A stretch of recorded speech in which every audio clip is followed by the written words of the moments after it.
குறிப்பாக ஜூன் 12ஆம் தேதி மேட்டூர் அணை, அது வந்து 92 டிஎம்சி பிடிக்கக்கூடிய அணை.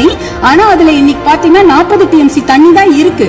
ஏன்னா அந்த தண்ணிய கூட இன்னைக்கு குறுவை சாகுபடிக்கு கொடுக்க முடியல. குறுவை சாகுபடி வந்து சவுத் வெஸ்ட் மான்சூன், தென்மேற்கு மான்சூனை நம்பிதான் இருக்கிறது.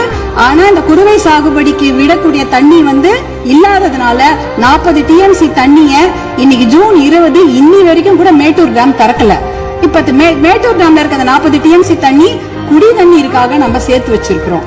அடுத்த வருஷம் இந்த மேகதாட்டு அணையை கட்டிவிட்டார்கள் என்றால் அதற்கப்புறம் அந்த குடித்தண்ணீர் கூட நம்ம மிகப்பெரிய பற்றாக்குறை ஏற்பட்டுவிடும்.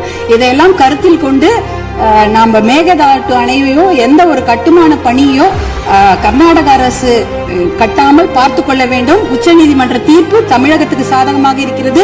காவிரி நடுவர் மன்ற தீர்ப்புகளும் நமக்கு சாதகமாக இருக்கிறது. இதை நாம் முனைப்புடன் இருந்து தொடர்ந்து செயல்பட்டு இந்த மேகதாடு அணை கட்டுவதை தவிர்க்க வேண்டும்.